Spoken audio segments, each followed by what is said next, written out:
Hello, and welcome back to the Dramatic Dream Dragons podcast here on the 5-Star Network. We are a podcast all about DRAGONGATE and DDT Pro Wrestling, and I'm as always your host, Sondre Björn. Happy New Year!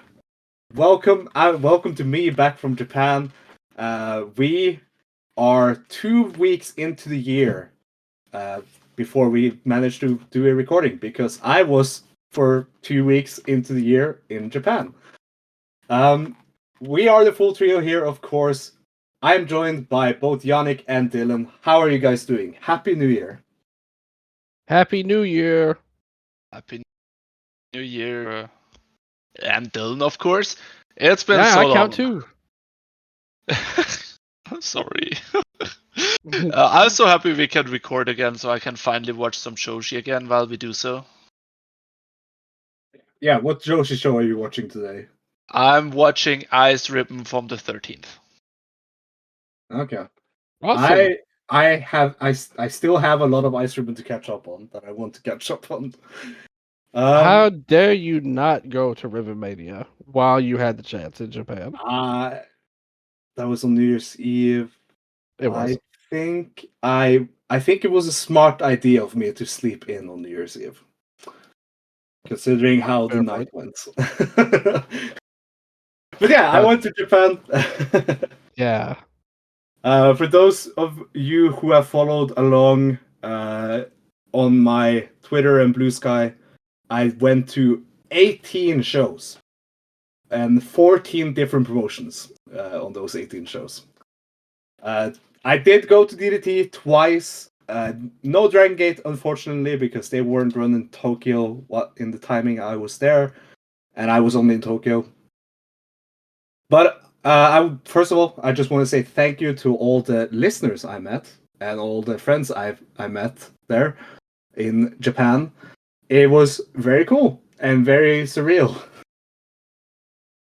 because it's very nice. And also, all of the wrestlers I met was also really cool.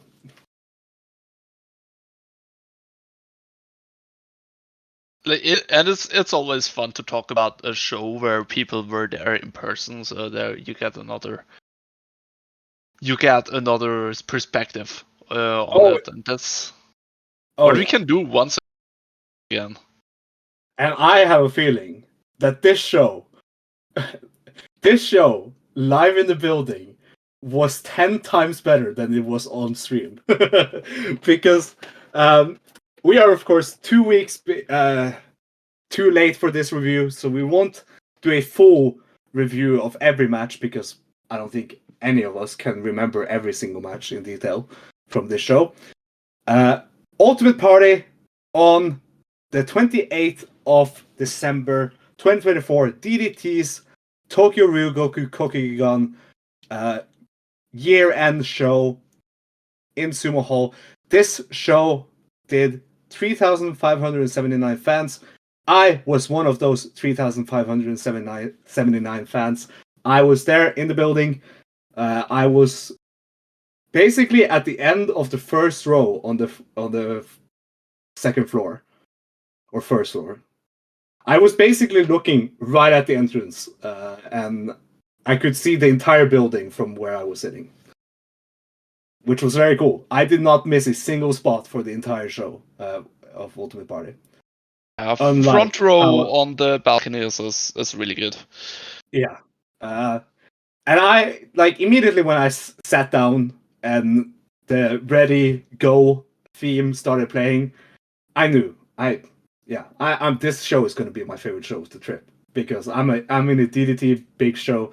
DDT big shows always, even on tape, bring me such joy, and I knew that I was going to enjoy this from start until the end credits.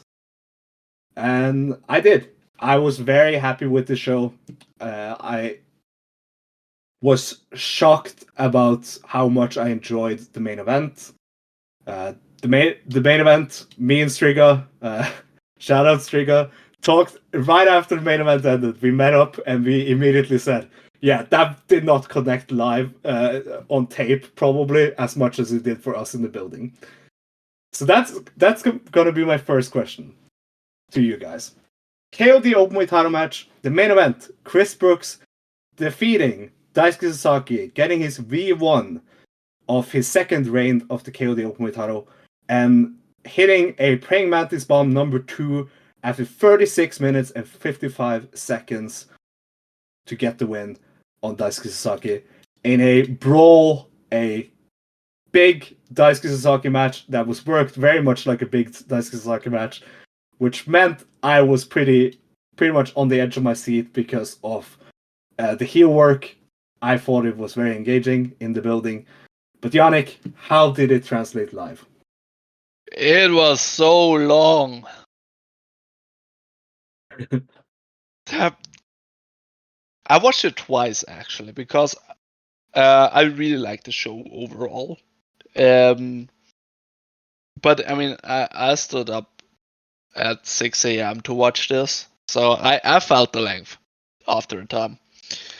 And then, so I rewatched some parts of the show, but still, that main was too long. I don't think it was like bad, but it was just like 15 minutes too long, at least. It could have been worse. Yeah. Sasaki could have won. See, us talking with Ashman the week before, I had this feeling in the back of my head that he was gonna win. It was not an impossibility. Yeah, it was definitely not an impossibility. Ash did some good reverse psychology. He tried to make us fear that Sasaki could win, so like our expectations were subverted, and we like it better now. Yeah, of course. I know you didn't like this much, Dylan. Oh no, I thought it sucked, to be honest. But I mean, my expectations were so low, and I mean, not only was it long, like basically the entirety of both factions were involved, and the thing is, I don't like either of these groups, to be honest with you, either. So there wasn't anything that didn't really connect with me at all. I think if you're a fan of a Sasaki or just a DDT in general, I think that this can really connect with you in a way, and I think they did it for their fans. But for me, no, this wasn't my style of match at all. It was incredibly long, but even like there's just nothing Sasaki did that was terribly good to me. That elbow, man. That elbow to the outside was so sick. I think that was just so impressive live that because and they went all out with the hardcore blah blah blah stuff. Yeah. They did some really cool hardcore spots. Yeah. Like at the moments when Matsui threw out the guys, like it all worked.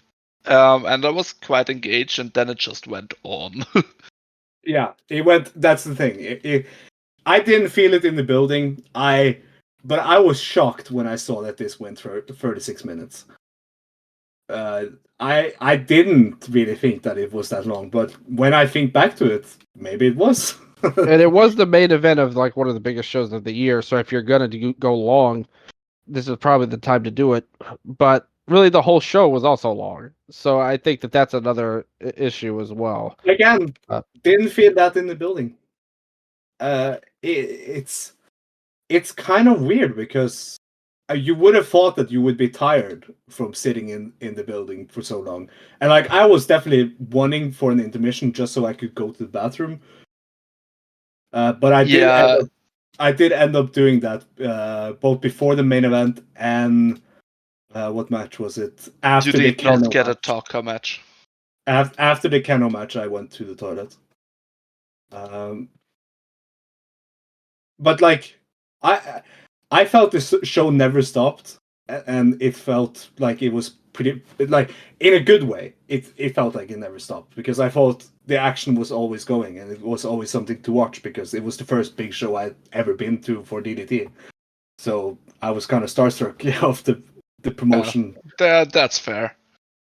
So I was pretty happy with, in the end, with the main event, but Yeah, it was definitely a long show. I haven't checked the total runtime of it. So, what do you guys think of the Sam? I mean, the tag match. Of course, the tag match. Mao and Toy of the Sona Kamina, the 37 Kamina, defeated Tetsuya Endo and Yu Kuriku when Toy pinned Kuriku with the Kojima Impact after 24 minutes and 17 seconds, and Mao and Toy became the new champions for the vacant titles. Immediately, when this match started, and I heard the reaction to Toy and Kuriku, I knew that the build they did for this match paid off. Like, because they were the two of the most over guys in the building. They were more over than Keno. They were more over than Chris Brooks and Daisuke Sasaki in the main. They were more over than whoever else on this show. Even the like outsiders, Sakuraba and Kumadori, they like Toy and Kuriku were more over than them in the building. That's insane. Yes.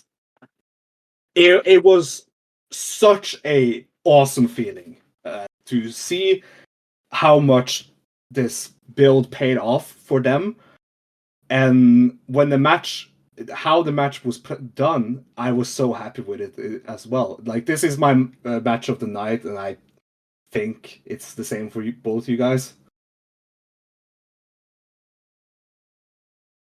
In a weird way, I think you could actually, like in the DDT verse, I think you could argue the Dino match may have been up there. But I think this was, in terms of it, obviously that's not like a match. Like, this was the best wrestling on the show. Yeah, for sure. I would say.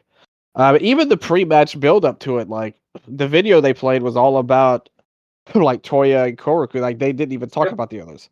Yes. So they went all out to make this about those two, which I liked at the time. Considering Endo left, like, after, I kind of wish we'd had a bigger finale, like, for him in DDT, like, overall. And I don't know, maybe it was a last minute call, like what happened, or something. But I kind of wish that we'd had a bigger send off match for him. Like, and I think Mao pinning him would have been great. The Yu Kuriku match on Cork is that for me. Of course, he didn't lose that, but no, and he faced Eno afterwards too. Yeah, that also that's true. Yeah, like, I mean, and I think I would have rather have been like a major blow off type of moment for somebody, or like a huge like star making win. And I mean, this match wasn't for that. It was all about Koroku and Toy. And the wrestling was good.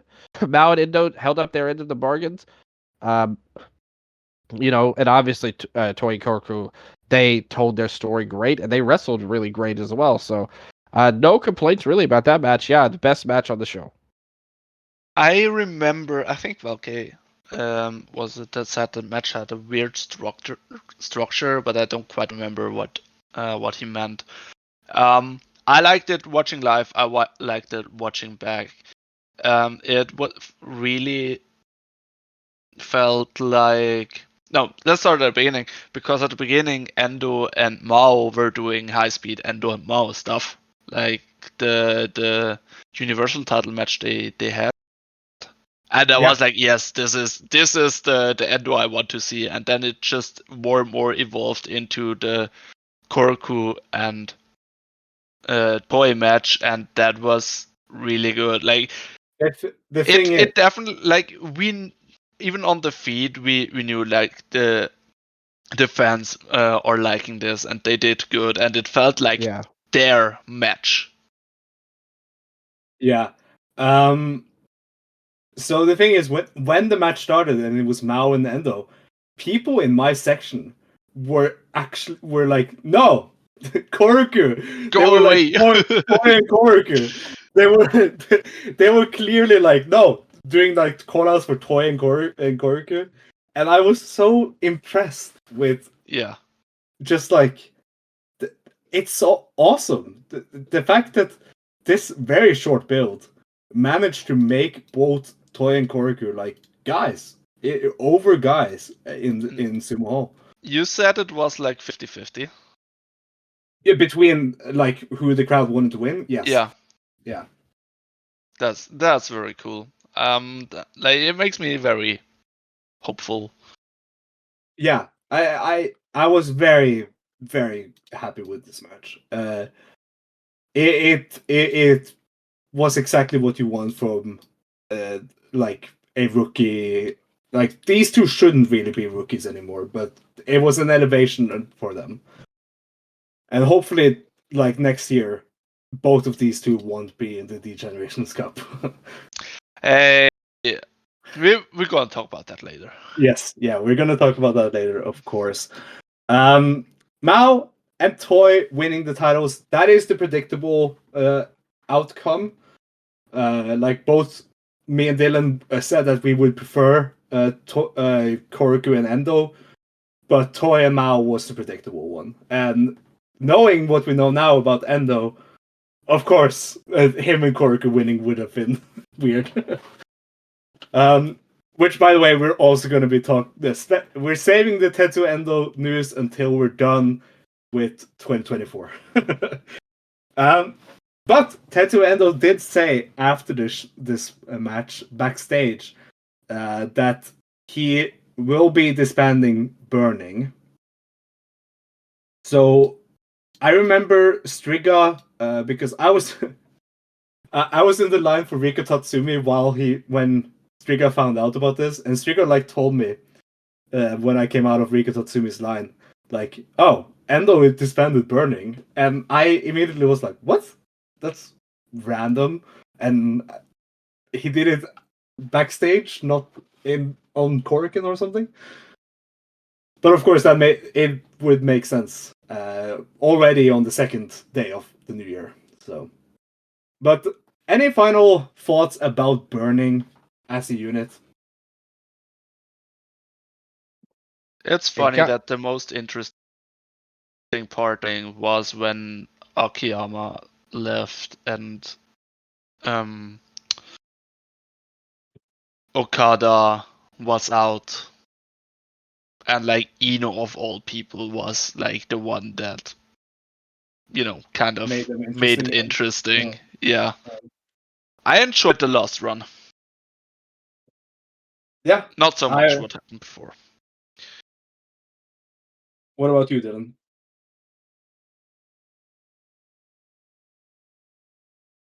I was gonna say almost the exact same thing. That I thought it started off really slow. I thought Endo was totally miscast as like the guy bringing back King's Road spirit or whatever. Yes. Like when he was the champion and all of that. I think once Akiyama left, they fit Endo more into the tag role with Ino. Things picked up and got good. Like I think that's really was the turning point, was when they focused on the team more. Things became really respectable. They became a fun part of the shows. A very consistent part of the shows too, where they were able to help Korakuen and Ino grow. Maybe Okada. I mean, we wish that he could have stayed around. Obviously, the health issues stopped that, but maybe he would have gotten an elevation too, like we would hoped. But I think it was successful in giving Ino and Korakuen a rub up, and Endo. I think it's really good how it ended, honestly. And like the start of it with Akiyama and Endo being his disciple or whatever, I wasn't a big fan of at all. But I definitely think by the end, it came across as a very good faction.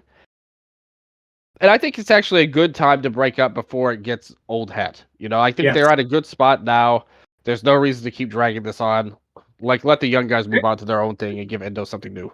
This is a promotion where like all of the units feel old for me.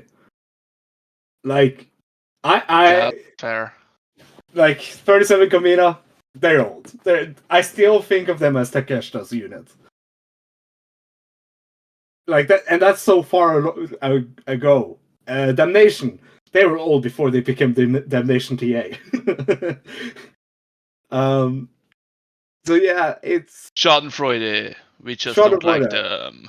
yeah, they just don't. I mean, it's Chris Brooks, it's Bakugaijin and friends. that call them what they are. It's I hope to see some more unit shuffling in this company. I mean, they barely do units. They don't focus on it that much in DDT anymore. But I hope to see some unit shuffling this year. So, the rest of Ultimate Party. We don't need to go too in detail.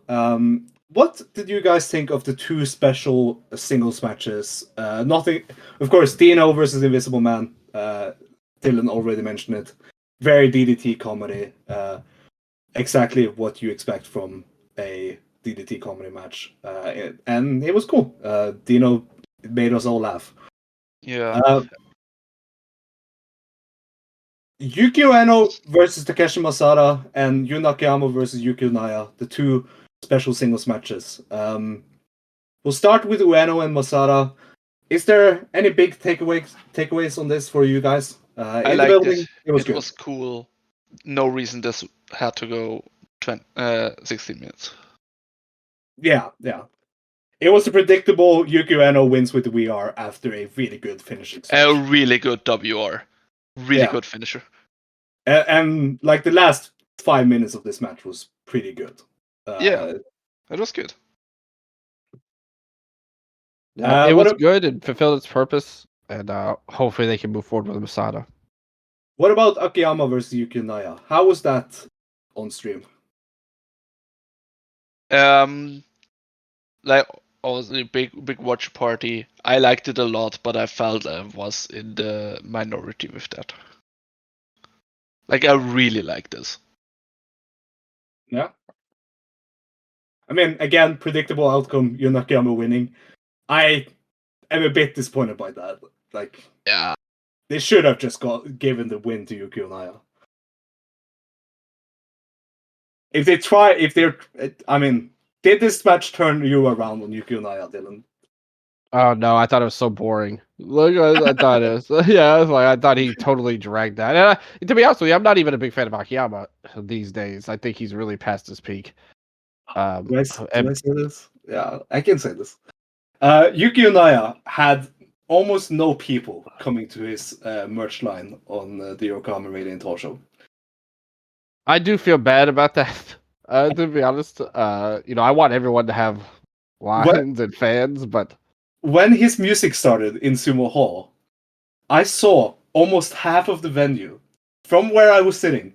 I saw almost half of the venue get up and leave to go to the toilet or get something. there's nothing about him that's good or likable. Like he doesn't bring anything to the table to me, other than his size. I don't know. It's almost like I want to call him DDT's Kota Minoura. I guess Endo is off the table now. We've gone full circle. yeah. I don't like where this is going. It's just. But Endo is actually a good wrestler, like who's just very boring. Naya is a boring wrestler who's not that good. The thing is, I like Naya. I have liked Naya in the past. Yeah. I love his Ueno match, but I don't know when he came out there and here at Ultimate Party, and I just saw the reaction from the building. Yeah, that's pretty damning.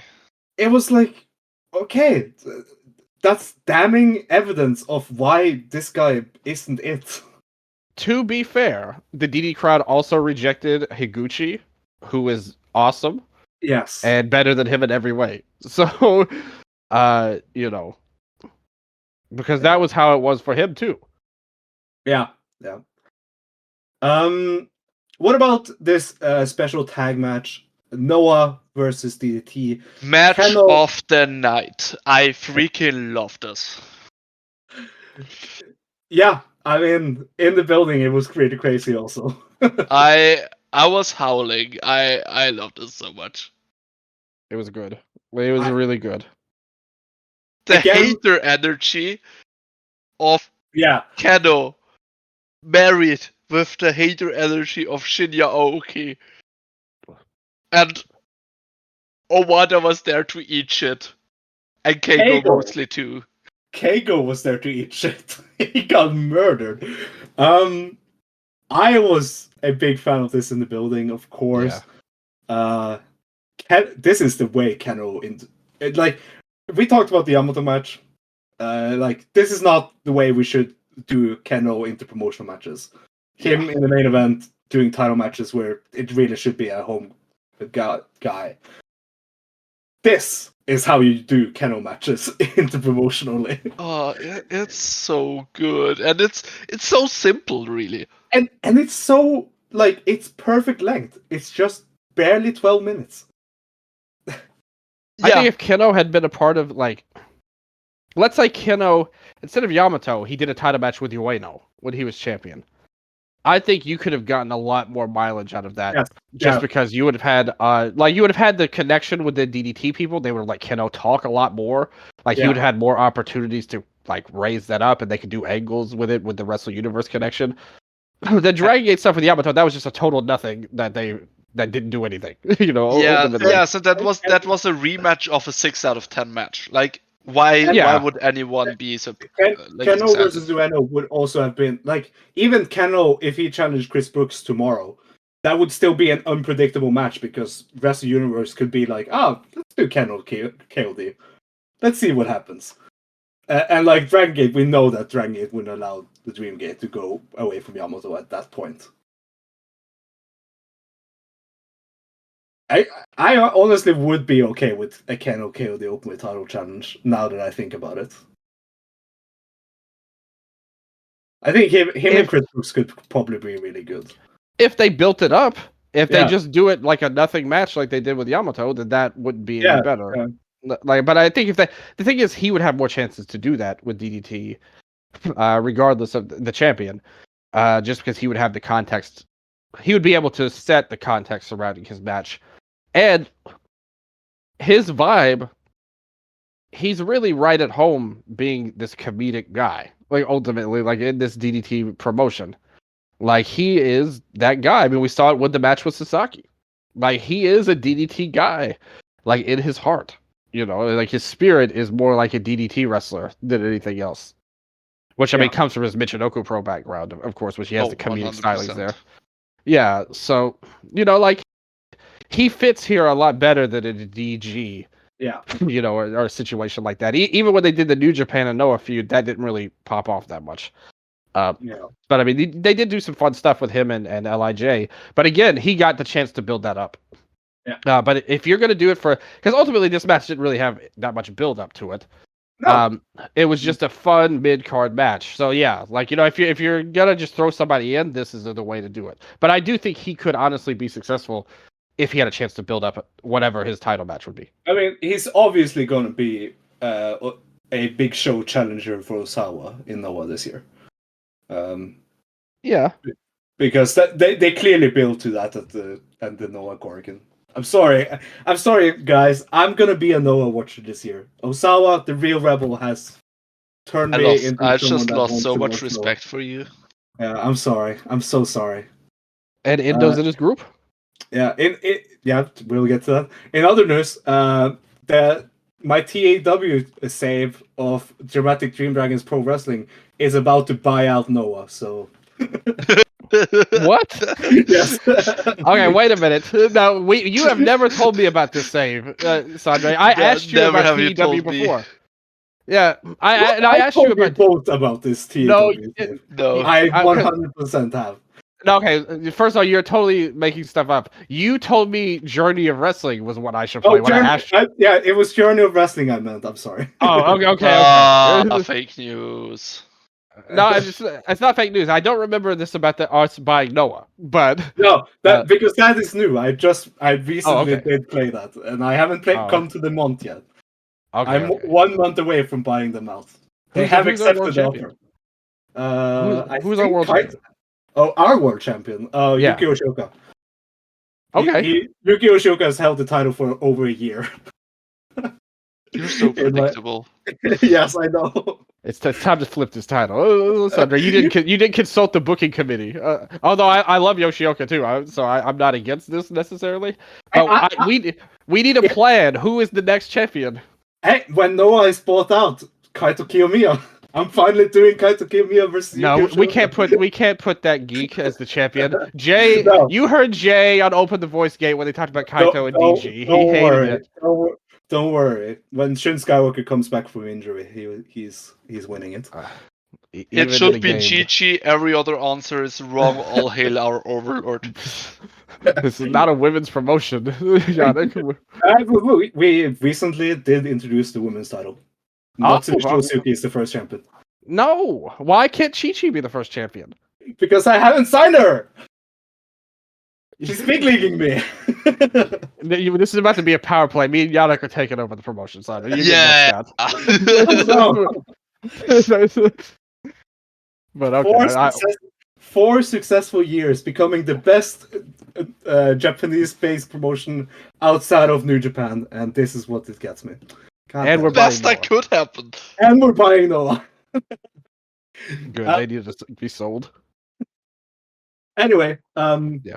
What did you guys think of the two celebrity debuts here? Starting with Haruto Sakuraba, the tall actor who joined Damnation. He teamed up with MJ Paul and Kanon to face Harashima, Yuki Ino, and Soma Takao. Shout out Soma Takao, the best bartender in pro wrestling. When Kanon pinned Takao with the Vietnam driver number 2 after 12 minutes and 52 seconds. Sakuraba, what do you guys think?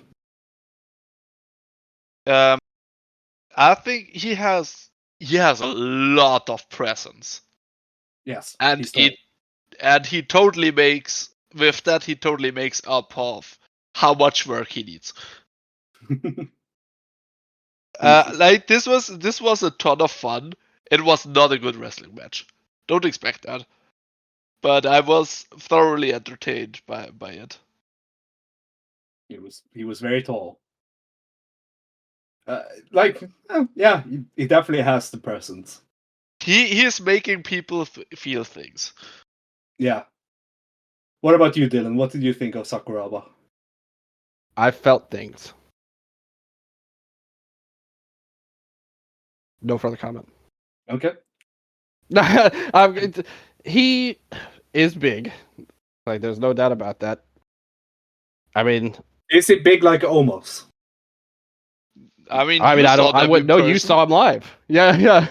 I went to the bathroom when the Omos match started. I don't know.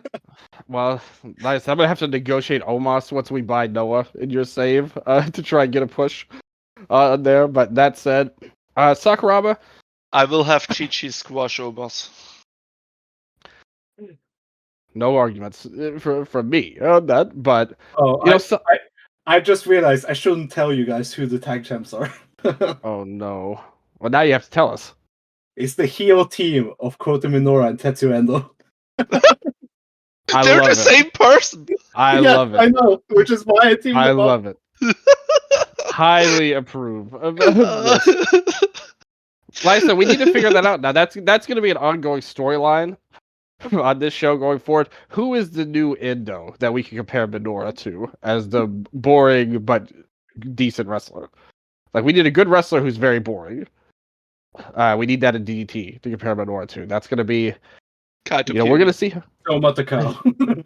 Soma is there. Yeah, Kai doesn't know. He doesn't get pushed. Soma Takao doesn't get pushed. Yeah, that's true. Yeah, we need somebody that gets pushed too much. Yeah, like I said first. Yeah, good point. Yeah, Sakuraba, it should be interesting to see how he plays out. He's got a ways to go as a wrestler. Back, though. Yeah. Yeah. I don't know how many matches he's going to do. I mean, it was nice for them, though. Like, they tried with him. Like, you know, at the end of the day. I think you definitely have... continue. You have the opportunity to build to something with him and Ino, if they wanted for a singles match, or even Harashima. Yeah. Or Soma. He didn't stand out in memory as much as Kumadori did. Well, the thing is, that's rough because that's going to be a really hard comparison, like compared to what because he really went crazy. Kumadori was insane in the building. Yeah. Kazuki Rada and Kumadori first lost to Akito and Makoto Ishii because they pinned Hirata before the match could start. And then they did in the rematch, Hirata and Kumadori won after 10 minutes and 44 seconds with just so much crazy spots in it. Kumadori is just so athletic. I mean, he's a breakdancer. He's a part of a breakdancing group. It makes sense. But this debut was so outstandingly cool. Him winning with an air double Halio was insane in the building. It was shocking.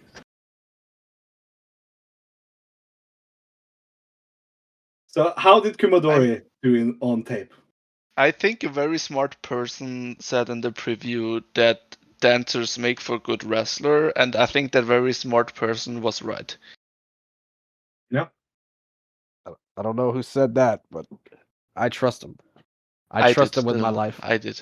I trust him with my life. No, they're thoroughly entertaining, good wrestling, and a group called that, well, Omens, but Dancer is doing Tokyo Go in Chef's Kiss. Yeah. The only way this could have been better is if Magnum Tokyo had returned here instead of Jiro's show. Yes, but alas, Chiro happened. All Jiro does is ruin my life. Okay? He does nothing good for this world. Just a horrible human being.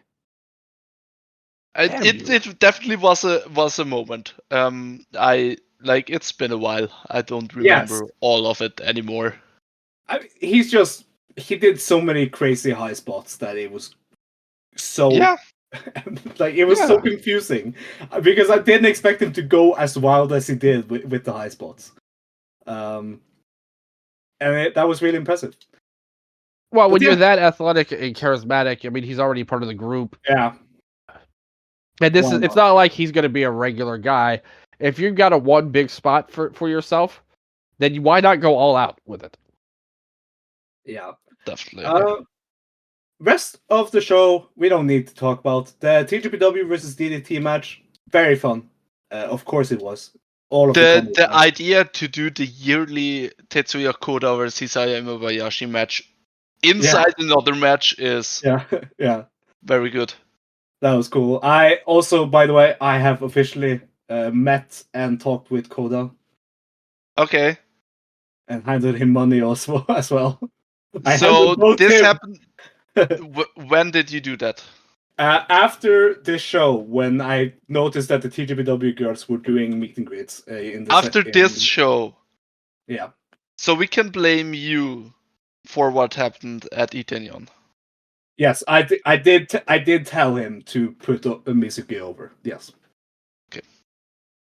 Why didn't you tell Rika Tatsumi to follow me again on Twitter? Oh, I'm sorry. That was your one thing, your one job, Sondre. Dylan, did you see the pictures Rika took of me meeting Rika Tatsumi? Best thing to come out of this show. That was so funny. I did. At the end, I want to say that I really liked the show overall from the opener, which I think was quite good. Yeah. Union to me winning, actually winning. What did you think about their singing though? Oh, very cool. And I like that they are keeping this gimmick going because they did it in Korakuen. They probably did it on the January 5th show that I haven't seen yet. NWA Junior is a thing. Yeah, and they also did it at the Yokohama Rain and Hall show I went to on the 11th. Okay. So it was really cool. But yeah, that ended 2024 for DDT. I think we all agreed DDT, they started 2024 off really, really strong. And after Ultimate Party, they had a lull that didn't really connect with us. After Peter Pan, that didn't really connect with us. And this show, in my opinion, it kind of redeemed the last half of the year. And I'm glad this show ended with Chris Brooks winning. Chris Brooks has like it has been proven to me now that Chris Brooks is like probably one of the most over guys when it comes to merch and popularity just from the fans that DDT can do. Because his lines, both at Ultimate Party and from what I heard about the DDT Korakuen on January 3rd, his lines were longer than all of the other guys, which makes sense because he's the champion. But what he also did is that he, after the show, even when the show started, he still had people in his line. He continued until the line was done. So people were missing the opening match, including him, because he was still doing meet and greets with people before Ultimate Party started. Which is awesome. That's an awesome thing of Chris Brooks to do. Also, I met him like 4 times during the trip, so he will be back on this year. But yeah, Chris Brooks going into 2025 as KOD champion, Mao and Toy going into 2025 as the tag champs, Gringo Loco still holding the Universal title hostage in the States, where he apparently has defended it successfully 2 times. One of the times we do not know who it was against or where it was, but he definitely defended it, he has said. So, some news for DDT moving into the year. DDT did announce, of course, that they were doing the 4-way to crown the number 1 contender at the DDT Korakuen on January 3rd. And I thought that we would have to wait until that day for some big DDT news for 2025. On the 2nd, the day before, I was proven wrong. Because on the 2nd, Tetsuya Endo did announce that he will be stepping away from DDT throughout 2025, where he will mainly be working in Pro Wrestling Noah, but he has not left DDT. He's still a DDT contracted wrestler, working in Noah for the rest of 2025. He has promised that he will be back. So, suddenly, the tagline for the January 3rd Korakuen makes sense. DDT New Year Dream Parade 2025. Answers will be given in a year. God damn it. They made it make sense.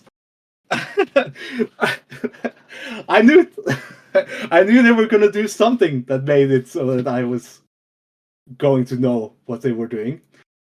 See, No, Dylan, I'm sure you have seen Endo vs Kotoge, after Yeah. which he announced this match. How was that? it was good. yeah, I wouldn't say it was like, anything super crazy you have to rush out to see, but it was a really good, solid match. That like 3.5, 3 3/4 level. Definitely give it a rec. Okay. yeah. That was in Shinjuku Face on the 2nd, and that is after that match was when he announced that he will be doing Noah. Honestly, I kind of said when he disbanded Burning quietly backstage after Ultimate Party, I did tell Striga, like, I have a feeling that he'll probably do a lot of Noah this year. Because he already started doing that in 2024 with the Limit Break shows. And like, it just makes sense. Endo wasn't doing it that much in DDT. Him taking a year in Noah, where he already has turned heel and won the Noah national title from Manobu Soya, and he has joined the heel group Team 2000X. Is that what's it called? I think Team 2000X. Yeah, the Osawa-led heel unit. So it makes sense. Dylan, what do you think of Endo leaving? And also turning heel and winning national. Well,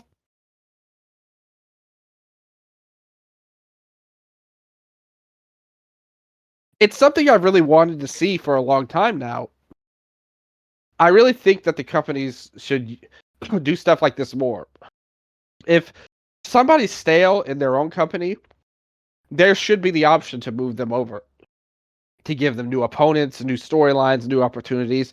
I wish Kotoke would have came over to DDT in return, or somebody from Noah at least, that has been around not doing anything, type of guy that you could really give him and slot him into kind of Endo's spot on the card, and you can do stuff with him. Endo, clearly, they see something in. Like, it's not like he just came in just to come in. He came in because they had a plan for him. Yeah. He's now basically, the number 2 or 3 guy in the top group of the company that's currently taking over and has all the belts, and and really the number 2 guy. He's the single star right now. So, like, at the Korakuen, he was the one who had the final word. Yeah, I think and I think it's really smart and great, and I wish that we would see more of it. Again, not like everybody all the time, but like once or twice a year, you see a guy make a jump. I think would be really exciting for both companies if they could do that. And I think that the way Noah, you could say a lot about them and their many mistakes, but they're handling this Team 2000X stuff. They're really getting it together. It's a shot in the arm for the promotion. Like, when it gets a guy that has hated on Noah for 2 years now to say, like, oh, I'll probably check out some Noah shows this year, I think that's a good thing for them. Not for my time, but for them. Well, and, like I said, it's clear they at least have a plan for something now instead of just it feeling like this big vanity project for various people. Yeah. And I think that this is good. I think Endo works really great as the national champion. I think he's in a good run for them. It's something totally fresh for him now. Like, if he had just been in DDT, I think he would be way less interesting than what he's doing right now just as a performer. So I think it totally works. It works for him. It works for both companies. And I hope that DDT can get a Noah guy to freshen them up who's a little stale. Other than Kotoge, who would you take from the Noah roster? Let's say Kotoge doesn't want it. No, it's fine. Yeah, like, there's a lot of guys you could say. It's not just him. Yeah. I would say like a Makasa would be my pick. Another Michinoku Pro guy would probably fits in stylistically. I would say Alejandro. I always say Alejandro, but yes. I feel like there's a limit to how far he could go. I mean, I like him, don't get me wrong, but I feel like there's like a ceiling to his upside. I think Amakasa can, like, if you like Kotoge or Amakasa or a bunch of people, I think you could actually make them into like a main event level person in DDT, like a title challenger, maybe not the champion, but like a challenger, so to speak. Like Amakasa versus Chris Brooks or Kotoge, like, that's good. Like, that sounds really good on paper, I feel like, and you can get that. Yeah. In there. And Alejandro would be a good player to have in. I just don't know what you would do with his character. But as a wrestler, I think he would be another guy that you could get something out of if they had a plan for him. Again, that's the most important thing. No matter who it would be, like, they have to have a plan for whoever comes over. Like, it can't just be somebody coming over to be the next Soma to Cow. Like they have a plan for Tetsuya Endo. Like, no, exactly. Yeah. And exactly. I also think DDT has a plan for Endo, with him doing this, because this opens the door for him to now. Of course, we did mention it earlier. His last 2 matches in the company was against his former stablemates.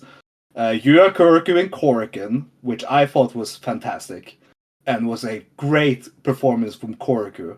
And also Endo, like, winning, of course, but like winning in a very, like, almost like teasing that he was going to turn heel at later in the month kind of way, because he kind of won the match kind of thickishly. And I immediately thought, okay, Endo is coming back next year on January 3rd. And he's attacking Korakuen as a heel. Or something like that. And Korakuen has now a year to move up to a main event scene hopefully win the D-Generations Cup and hopefully kind of get some elevation, kind of. Not the main event scene, I hope he gets like a universal title match this year, but I don't expect him to win it. I just hope that he is on a level where he can have a feud with Endo when Endo returns. Yannik, what you did watch the Yuki Ino match that was on January 5th? Watch both matches. Yeah. I have not gotten to the Eno match yet. I will watch it. But what do you think of this Endo thing? I really liked the Eno match too. It's not like a must-see wrestling match. It's just they visiting the points they had in their their wrestling career, in their team. Endo did an insane double foot stomp while Eno tried to spear him, and I was screaming when I saw that. For Endo, I think this is a really good opportunity. For me, he really rose the last few months, like with the tag team, and I just thought he was in a good spot where I liked him. Yeah. And so I'm a bit sad that he is going, but like he will not be gone forever, I don't think. And I think it's a good opportunity for him. I'm happy he's taking the chances, and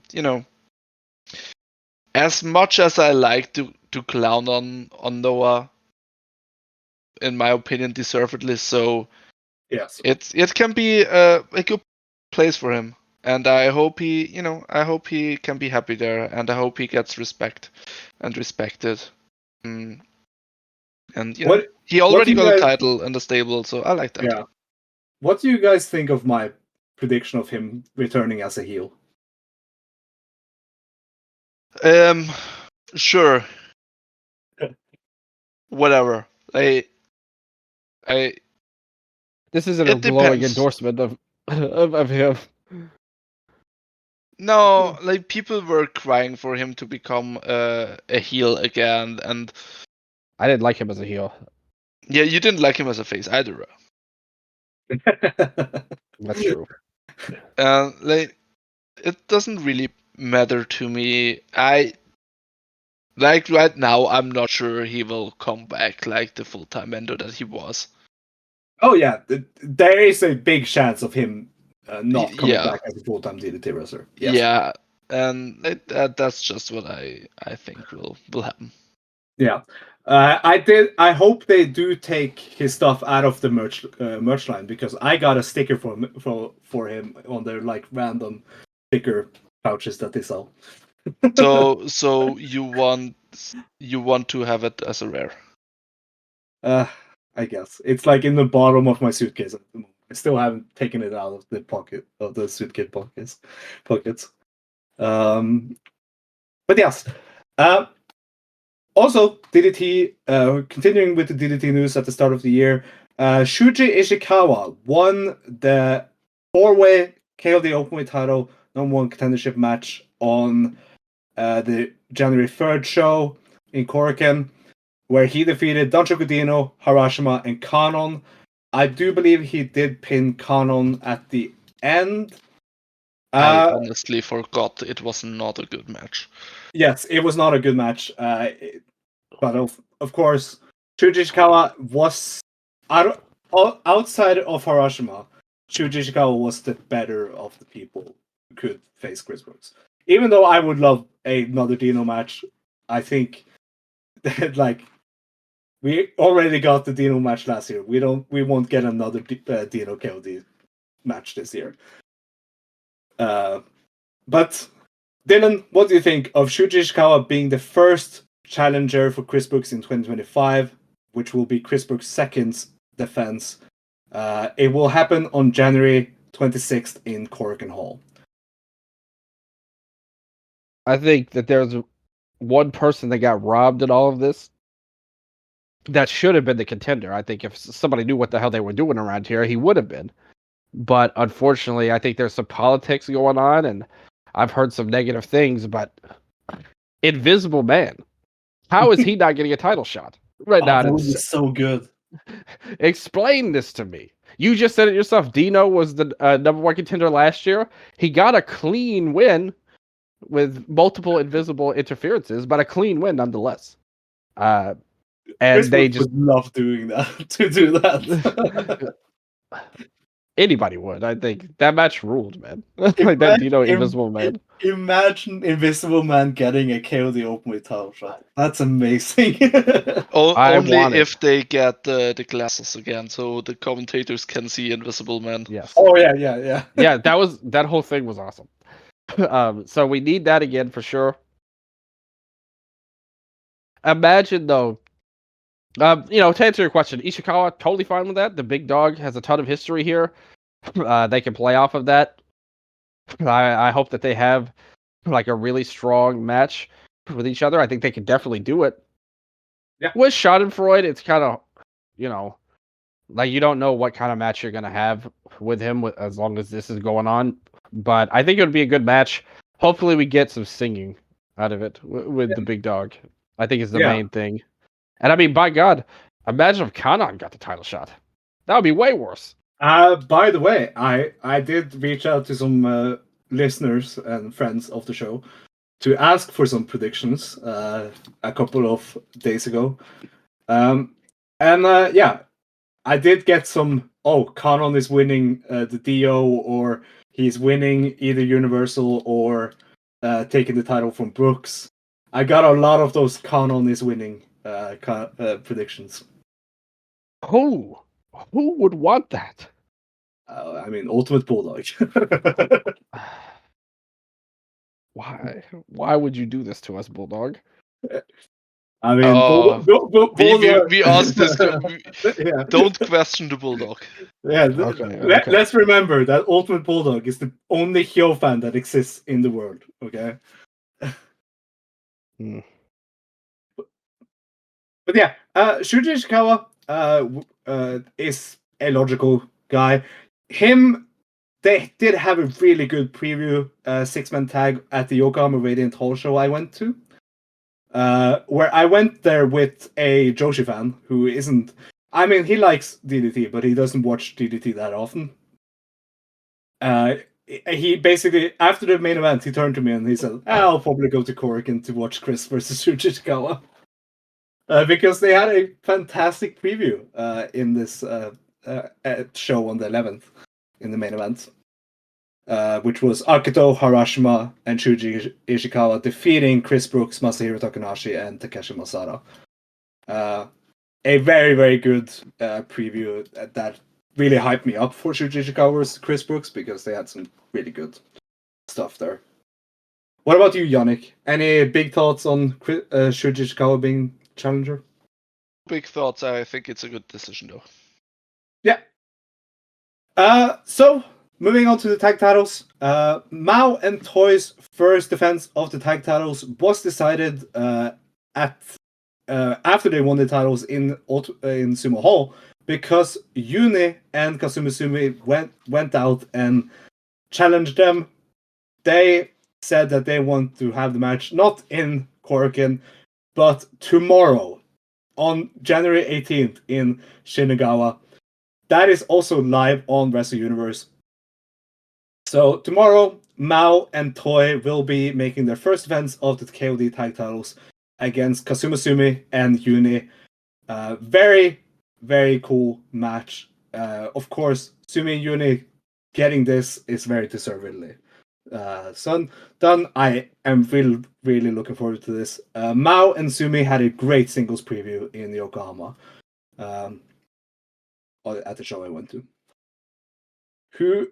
Of course, Mao and Toy are winning tomorrow, right? Yeah. Cool match. But it should be a cool match. Gringo Loco announced that he will be back in DDT to defend the Universal title on January 26th. He did nominate his challenger, and he nominated the guy he said he found the most interesting on the roster, Yukio Eno, which makes sense. Yukio Eno is, of course, a standout DDT wrestler. However, I'm not a fan of him being a Universal Challenger again. So close after his KOD reign, because I like this title he should have moved on from this, right?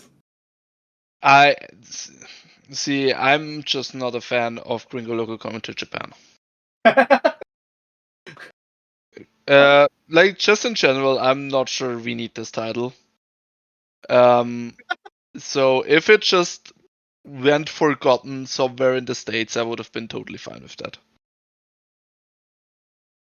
I mean, I think Ueno is winning, and I don't like that because I don't want Ueno with that title, but I also don't want Gringo Loco with that title. So I think Gringo Loco is the bigger evil than Ueno having the midcard title.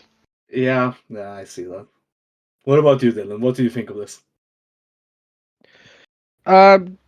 This reign's doing nothing. Just flip the title. You know, like I agree with what you're saying, to be honest with you, Sondre. Like, you're not wrong at all. Yeah. But I think it's the greater evil, like he said. Yeah, I mean, it is. Yeah.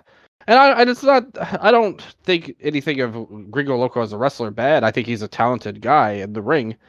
Like, it's just, but you can't do anything with him right now. It's like nothing's happening with this title. So there's no purpose to it. Yeah. Moving on to the D Generations Cup. Dino also nominated Gorgeous Matsuno as his next challenger for the Extreme title. That is also happening on January 26th in Korakuen. But that sounds awful. Yeah, I was fine with not knowing that. As I said. We should have tried to keep this confidential. I'm sorry. D Generations Cup will start in February.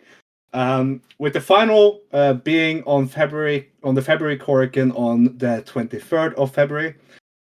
Here are the blocks. A block, Takeshi Masada, the 2023 winner, Keigo Nakamura, Illusion, and Yuki Ishida. B block, Toy, the 2024 winner, Yuya Kuroku, Yuni, and Kazuma Sumi. So that's the tag scene in B block right there.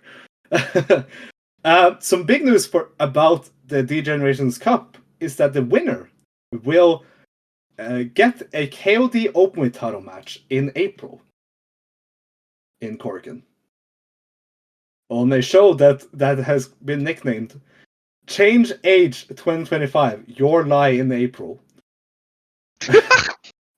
Wow. But I do like the idea of the D Generations Cup winner getting the KOD Openweight title shot in April. Yeah. I feel like I just gotta say, guys, I really feel like someone else has that trademarked, that Your Lie in April thing. Oh, probably.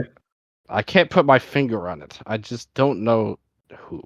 I think you're really up to something here, Dylan. It's a manga and anime. I think that's the name of it. Your Lie in April. Yes, we know. You're not acting like it though. Who is but it's a very DDT name, like with Peter Pan and Never Growing Up and so on. And I mean, the fucking name they had for the Korakuen. Answers will be revealed in a year. Yeah. Of course, now we can take the maybe it's about Endo, but we don't know.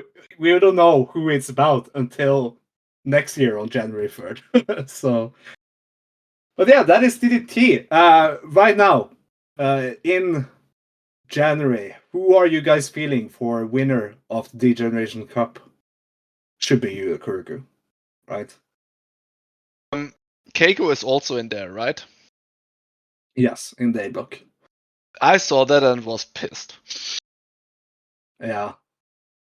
Shout out Amy. She predicted Illusion winning this. I wish. Like, 3 people should honestly not be in this. Yes. Toy, Keigo, and Takeshi Masada shouldn't be in this. But do they have... Masada should be. Like, Masada doesn't have the seniority. Oh, yeah. Is it Ishida you're thinking of? No, Korku. Oh yeah, Korku. And Korku just semi-main evented the second biggest show of the year. Yeah. And like Ishida has done nothing. If Korku wins this, he gets the KO Open title shot. Yeah. It should be Keigo though. Yeah, but the thing is, Yannik is probably switching Takeshi facts Masato. right now. It's The Masato could win. I mean, who makes the most sense to fight Brooks? For the title? If Brooks retains that judgment. Yeah, I mean, I guess that's true. Or if Brooks retains against Ishikawa and then retains a judgment. I mean, that's true. Yeah, that could flip everything on its head. I mean, you're right about that. On there. We don't know who he Yeah. what to KO the Open with, because Yeah, like you're right. they KO the Open with title shot after judgment. So No, I Oh. I totally get you. I know who. Who? Gringo Loco. no, fuck you. Moving on, Dragon Gate. Okay, Dragon Gate, so- very good. Some Dragon Gate news before we give like some mini reviews of the Cork and Hall shows that happened this week. At the end of last year, Doi came back in one of the Kobe shows. Also, SMJ challenged Yamato after he had won a match, and he of course said that he wants for the Dreamgate match against Yamato to be in SMJ's hometown, Yokohama. So, at the end of December already, the Strong Machine J versus Yamato was confirmed as the Gate of Bayside main event on January 25th. Also, who was it? It was Fuda and Daiki Yanaguchi. Ryu Fuda and Daiki Yanaguchi approached Masaki Mochizuki to be. They wanted to be trained by him and to be in a unit with him. Mochizuki accepted, and we are now in the era of Mochizuki Dojo Part 2, which is, of course, Mochizuki right now, and Daiki Yanaguchi and Ryu Fuda, and recently joined Akihiro Sayahara after the Korakuens. Masaki Mochizuki, of course, said that the rule for this unit is that they are allowed to leave at any time. They just have to inform him that they're leaving and not betray him. So they have they have to tell him that they have gotten an offer from Gold Class or any other unit and say, okay, I've gotten an offer, I am accepting it. So thank you for training me and having me under your wing. I'm leaving now. So they have to confirm with him before they leave. Right. Very cool. Daiki, Ryufuda, and now Akihiro Sayahara, all three needed a home. So and teaming with Mochizuki, that's just cool. It brings up the match quality of their matches. I think everyone, when they saw this, were like, yes, this makes sense. See, you say everyone when they saw this. Dragon Gate's January is incredibly stacked. They have like 9 live shows in January. It is exam seasons. I don't have time to watch wrestling shows. I'm mildly annoyed by this over stimulation. By so much Dragon Gate stuff, yes, I can definitely see what you mean. How many months did nothing happen though? Yes. Like the first show, it is not a non-canon show. They did like some East versus West stuff. That looked fun. I saw pictures of Yoshida being extremely happy. Yeah.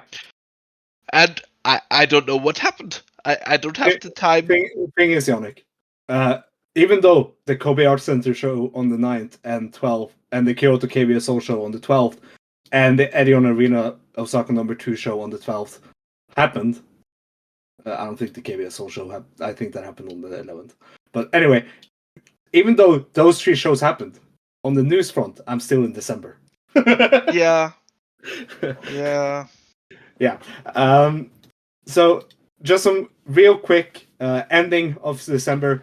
The Young Dragons Cup was confirmed to be coming back this January, and it is coming back tomorrow and on Sunday. It is a single elimination rookie tournament that will happen on the Kobe shows this weekend on live on the network. Here are the first round matches from left to right. Yoshiki Kato versus Daiki Yoniguchi. The winner of that match will face the winner of Ryufuda and Vita. So that is the left side. And the semifinals and finals will be happening on Sunday, by the way, on the 19th. Then on the right side, it's Homare versus Akihiro Saihara, the rookie classmates. Makes sense. Finally, we get that singles match. And on the final match on the right side is Mochizuki Jr. versus Ryo Tanaka. Finally, we get that match. Can we just say right side banger alert for both matches? Yeah. Yeah. I mean, this is good. Okay. Looking at this, who do you guys see as the final? I have predicted Yoshiki Kato versus Mochizuki Jr. to be the final. To finally pay off the Gate of Destiny turn from 2023. Junior should absolutely win this whole thing. Yes. But I can feel the Ryoya win, like physically. Yeah. And yeah, I agree with the bad cop as the second finalist. Which is also, I think, what Chase said. He was also on the bad cop Tanaka final. Yeah, Kato is winning that side, I think. Yeah. Like Vita could win because he's challenging for the Twin Gate, but he can also lose because he's Rita. Yeah, and he already pinned Kota Minoura on the korakuen, so it doesn't matter. Dylan, who do you think? If it were me, I would have Rita win the tournament. Like after that win of the Minoura, like keep the momentum going. I think he's a great challenger for Yamato's story. And I think he's the best worker of all of these guys. And I would want to see him have a match. Yeah. Yeah, like I said, I think he was by far the standout of Dragon Gate as a promotion last year. You brought up something that they haven't confirmed, but something that I think we all are hoping for. And that is that the winner of this tournament gets the Champion Gate opportunity against Yamato. Yeah, that's true. They have not said that specifically, but in my mind, that is where we're going. Yeah. The only one I can think that they would actually do this though with is Junior. I think it would be Kato. I think so. I would have Rita win, but I think they'll have Kato win. I think it'll come down to Kato and Junior in the finals, and Kato will win, and that will continue Yamato versus Zebrats. Both of those I like. But Junior is a fantastic worker, and I would love if he could win. It's just when they're doing the trios matches, Rita stands out more than him, and to me, and like that's a direct comp to me. But Mochizuki Jr., in my opinion, has proved that he's a better singles wrestler. Well, Rita hasn't had the opportunities, but Junior. The thing is, Rita was Brave Gate champion, so. That is true. Good point. And Junior's a fantastic worker. I think both of those guys should be like in-ring pillars. And yes, of course, I 100% agree. Rita also did have a really good match with Kota Minoura. So yeah, and that's a bigger push than anything Junior's gotten. Yes. Like in his career. Yeah. Other than facing his father, that's not. I mean, he lost. He drew with his father, though. That is true. Yeah, that is good. I mean, he's like the thing is we're debating like two great people. Yeah. At the end, like either one would be great, but I don't think I think that they'd rather have Kato win because of the size, first of all, but also Yeah. because I think he fits more as an opponent for Yamato. I think because Rita won, like that's the only reason I said that is because he beat Minoura. Like that gives you like some momentum because I don't think they're going to win the Twin Gate belts. No, of course. Ultimately. So this could kind of give you a chance, like a shot in the arm momentum, which I don't think he'll ever have the chance to really.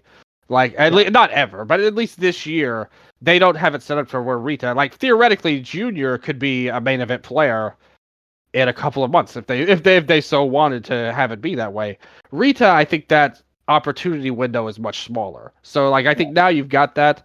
But ultimately, though, I do think it'll be Kato that wins. I think they see him more as a guy. If they're doing that, I mean, if they're not going to give a title shot, then that kind of opens the door. Like maybe Junior, this is Junior's thing that he gets, because he hasn't really got it yet.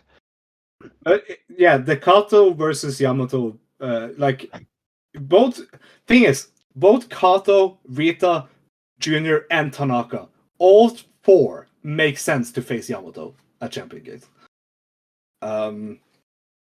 So I'm into whoever wins, honestly, because I don't think it. If it's not Sahara, and he will definitely not win, they could all just and Kato, they can all just get a Brave Gate title shot. Yes, that is also true.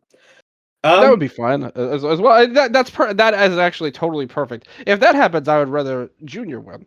Like, yeah.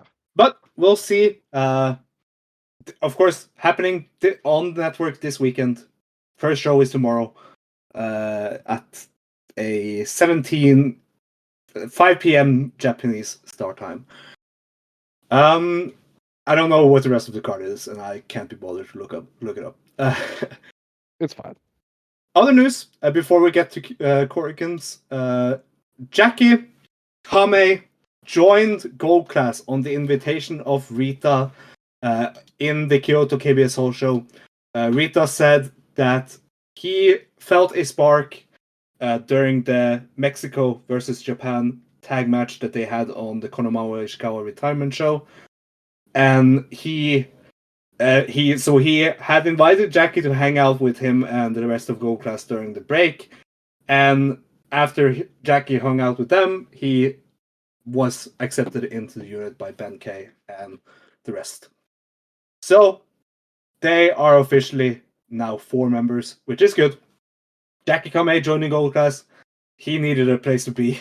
We said that on the last time we talked about Dragon Gate. Like, Jackie being with a rookie against like old guys is not what he should be doing in Korakuen. Gold Class is now all bangers. Yes, Gold Class is now all bangers, and they already pushed Jackie up the card by getting him and Rita to be Kota and Jason's first challengers for the Twin Gate, and that was announced for Gate of Bayside. So Jackie Kame and Rita will be challenging Kota, Minoura, and Jason Lee for the Twin Gate at Gate of Bayside in Yokohama. Very cool. Very cool match. I like the symmetry with it being both former tag partners. Oh yeah, that's. What do you think of Jackie joining Gold Class, Dylan? This was so freaking good. I was hype after this. And before, I kind of said that I really didn't want to add anybody to the trio of Gold Class just because they were so great together. I think seeing how it's played out and seeing this tag match and the great intricate storytelling of Minoura and Jason versus their former partners, like for the Twin Gate titles, I really love it. I think they did a fantastic job. It feels like they're getting Jackie back to where we want him to be, because he was like how the Rita level guy was at the start of last year. He was one of the top guys in the promotion. Like, he was getting pushed. Like, his storyline was built around him. He had so much upside, and they squandered it all so much. But that was a short-term detour. We can all forget about that now.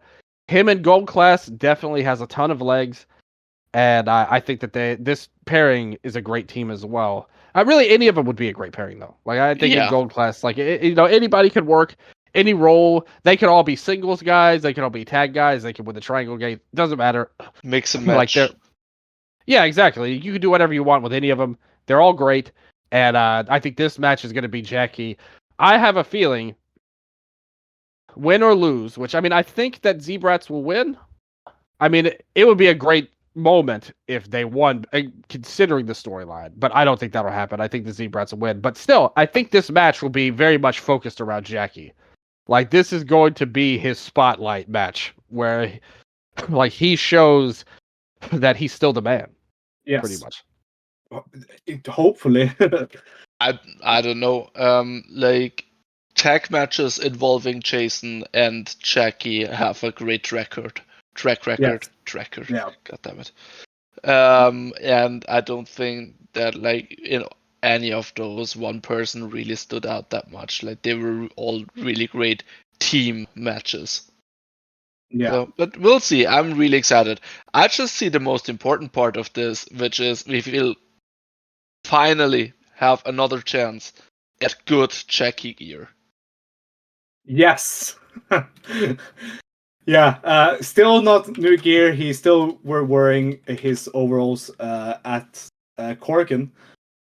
Which At least for the second Korakuen, he was wearing a t-shirt over it. Yeah. Which prompted me to say, to start the hashtag. Hashtag no more overalls 2025. God damn it. Join me on Bluesky. Join the movement on Bluesky. Hashtag no more overalls in 2025. Yeah, very, very, very cool. Moving on to some other news.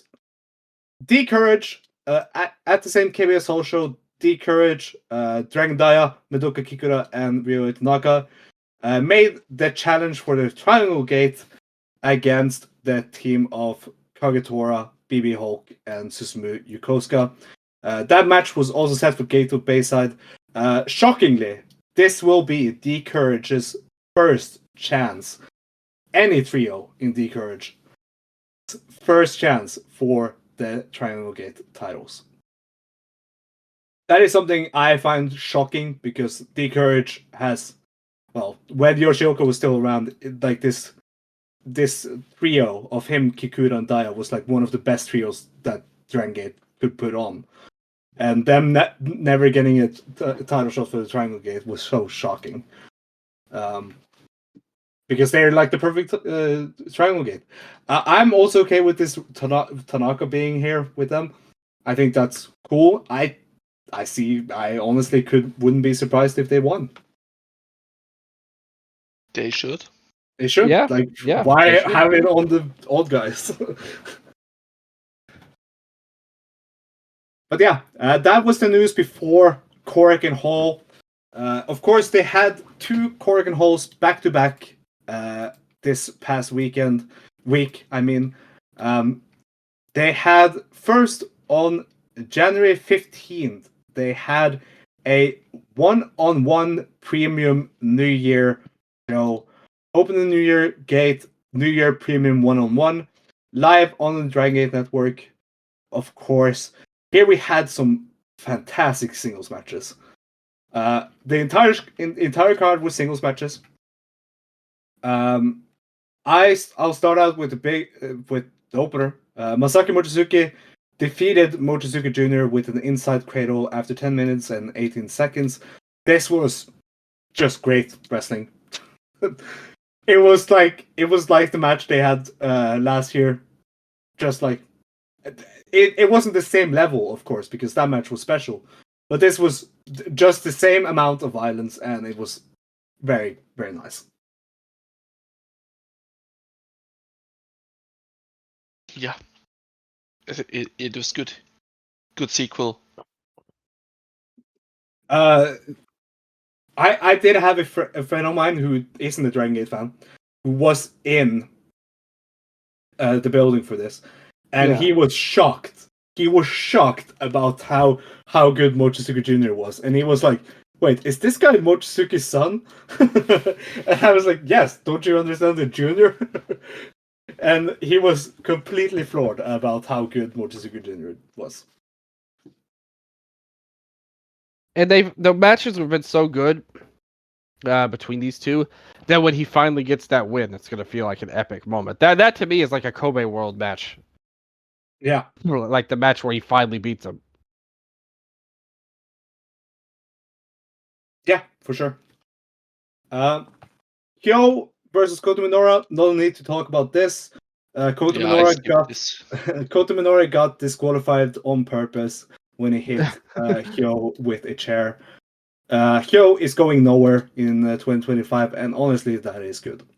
Maybe he should also go to Noah.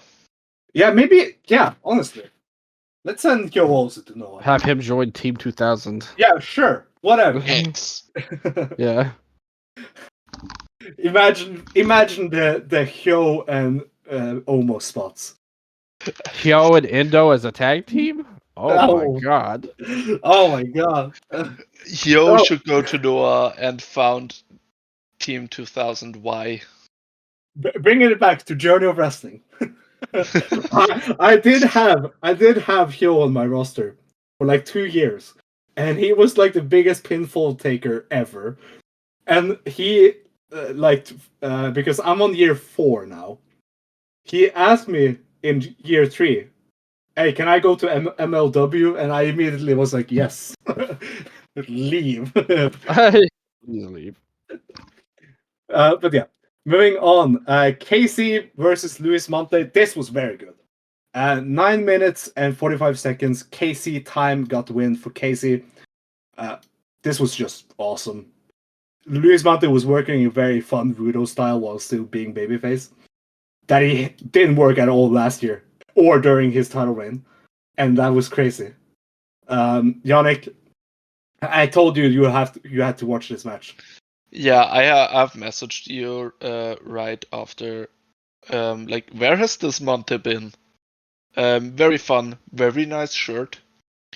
Yeah. This was just all about Monte hurting Casey and Casey surviving, and in the end, he was the baby face and won. Very nice match. Would you like to see Monte in Natural Vibes? No, Oh, you're not. I don't know with what to Monte. do with Monte. I don't want to see him in Vibes. I kind of want him back as a heel. Okay, yeah. Maybe he should just team with Don Fuji. Oh, now that sounds awesome. Moving on. Kikuta getting owned by Ishin. 3 minutes and 27 So seconds. good. So Ishin good. taps out the former Dreamgate champion. Fucking And- amazing. Yes, and Kikuta threw a great hip attack from the Yeah. whatever it is, from the seating area in Korakuen. Yeah, was fun. I love Ishin. He is a gremlin. So awesome. Moving on. Jackie Kame versus Jason Lee. Jason Lee wins with after 11 minutes with the maximum driver. Makes sense. This was, of course, a preview of the tag title match, and it was awesome at it. Like, these two just are really good together, and they did a lot of interferences from, of course, from Kota Minoura, which makes sense.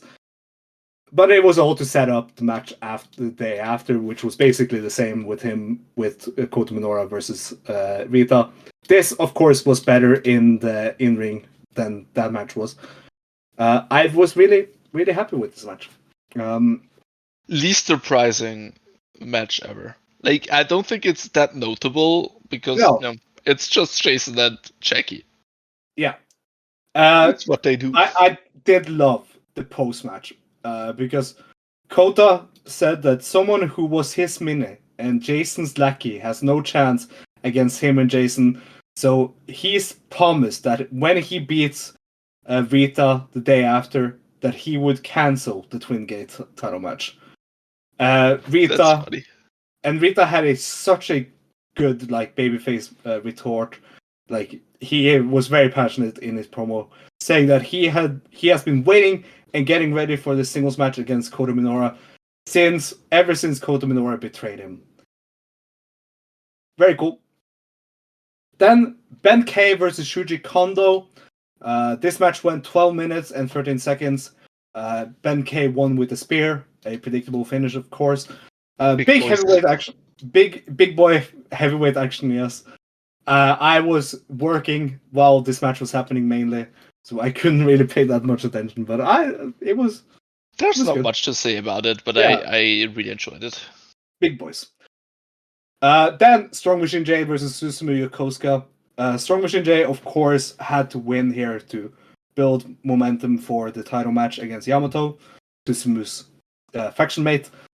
12 minutes and 32 seconds, Machine Suplex gets the win for Strong Machine J. Very, very good. I didn't care much for the this headbutt anymore. The headbutt. The headbutt was crazy. I was so into that. I was so floored by that headbutt. Then, Dragon Dia versus Naruki Doi. 14 minutes and 38 seconds. Reptilian Rana gets the win for Dragon Dia. This was fucking awesome. I fucking love this match.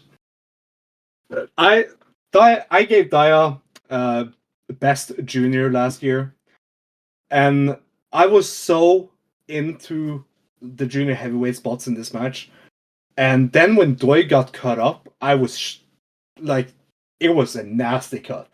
You could see like the chin where it was opened up, like where I think it was like on a landing he did to the outside, and it was brutal. Yeah, I was really into this match. Dia continuing his great wrestling. That is like, of course.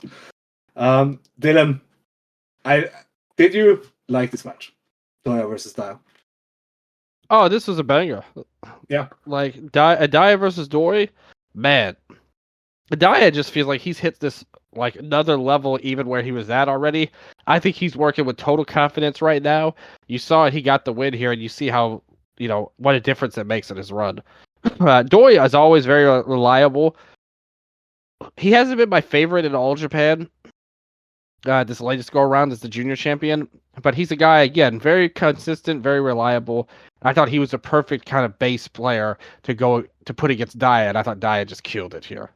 He did promise that because Dia won this match, Naruki Doi promised that if Doi retains against Musashi, the All Japan Junior title, then he will defend against Dragon Dia next.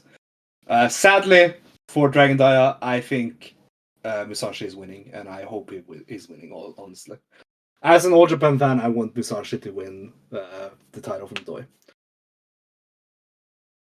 And I think most All Japan viewers would agree with that. Well, I think that either way is good. They're in a weird spot. I think that most people kind of want Atsuki to be the champion eventually. So, I mean, I don't know, that may be a little soon because he just got back a couple weeks ago, but Dia versus Atsuki. My two twink juniors. Please. That would be awesome. If they were gonna let Dia have like a long-term run with that belt, I think that would be freaking awesome. To be honest, I think he would totally freshen things up in the company. They have the perfect junior heavyweight regularly on their cards, and her name is Marino Saihara, and that's all I have to say about that. Thank you. You're welcome. Moving on. Also, thank you, Marino Saihara, for the actress tickets. Wow. I want to say one thing about the Dia match. Obviously, banger. But I like that his push isn't over. Yes. And that beating Naruki Doi is something that he just does now. Yeah. Yeah. I also thought about that. Arguably like 2 years too late, but yeah, we're getting there. Yeah. Then the main event, Yamato versus Shun Skywalker. Yamato loses to the SSW after 17 minutes and 38 seconds of just so much good wrestling. I was very, very much into this match. I thought Shun's character work throughout this match was done so well. And like him beating Yamato in front of Yamato's next challenger was just such a good character moment. And only Shun could be like, go to Twitter the day after and say, I'm good. I don't need a Dream Gate. I'm above the Dream Gate. Like, it was such a cool moment. Like Shun Skywalker as a character worker does so much good stuff for me that I was thinking about it on the plane actually back home. Like, because we're now in the 5th year of the 2020s, I was thinking, who is the wrestler that has done the most, like, that has helped me the most as a wrestling fan this decade so far? Who has been the guy that has stood out the most this decade, throughout every year? Who has had, like, stuff going on every year that I've loved? And the only guy I could think about was Shun. It was a bit weird. I was like, yeah, it's only Shun. Like, Masquerade into Zebrats, and all of the great stuff he has done with Zebrats. It's just every year there's been storyline stuff with Shun that I've been into. So I was very into this match, and I was very into what was going on. Dylan, what did you think of this main event? As a performance, it was really good. Like, I think they did a perfect job with Shun bringing his character work into play. And I think Yamato continues to be, he's another guy. I mean, I think that if you compare him now to where he was a year ago at this exact time, yeah, I think he's just so much better in all, for whatever reason. Like, he's really ascended to a great level.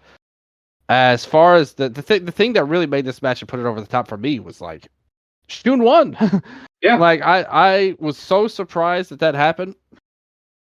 I think that this could be, I mean, this is like a really big turnaround from where everyone was kind of speculating like things were going with him. Yes. On here.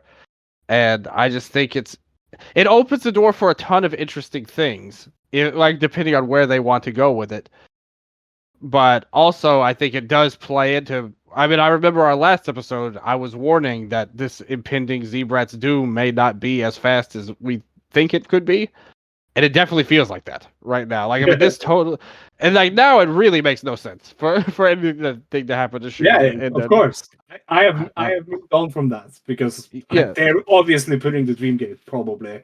Either he's getting a Dream Gate match this year or he's winning the title. I would not be into him winning the title, but I definitely think he's winning the title, challenging for the title. If they wanted to, they could have just thrown him into this base, like made it some kind of 3-way match. I would not have been into that, and I wouldn't have either. I don't think anyone would hate that so much. Well, we already know what happened with the three. When Monte won the belt like a year ago, like, nobody would like that. But they opened the door for that, and now he pretty much has to get he's basically next man up after this J match. Yeah.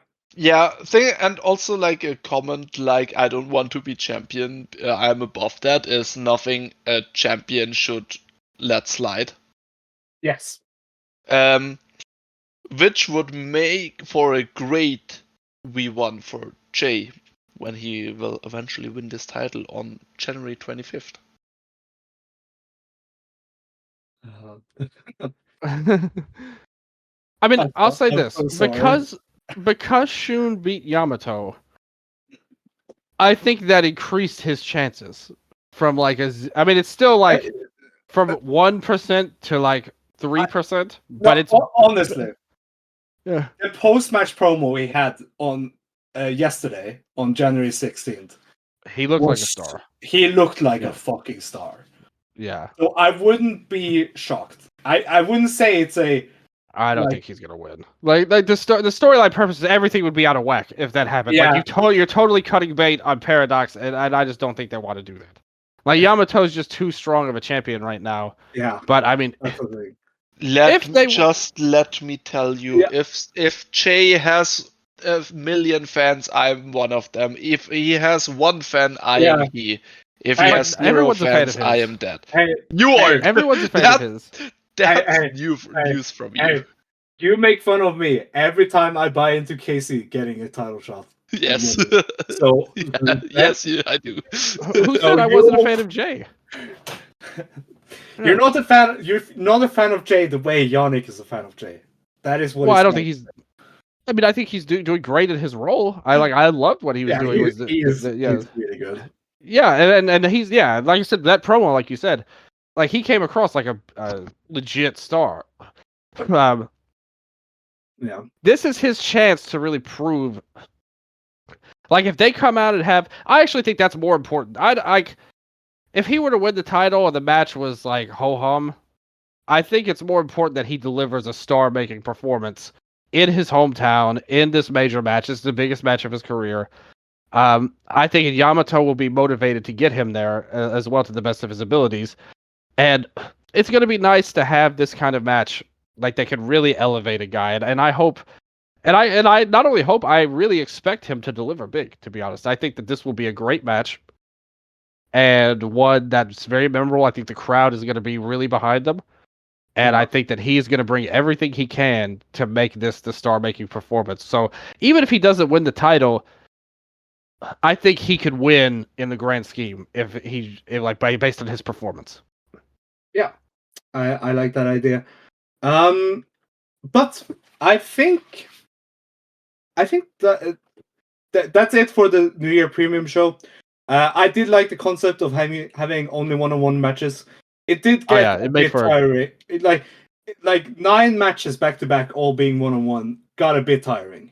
But I have to say, because I dipped out for a little bit there in the mid card, but I gotta say, I love the show. I thought it was like really successful. I liked pretty much. I mean, okay, not every match was great, but it was really strong. Like I would say most matches were at least good. Like on this show, I have 4 matches at 4 stars to 4.5. Not 4.5, but 4.25.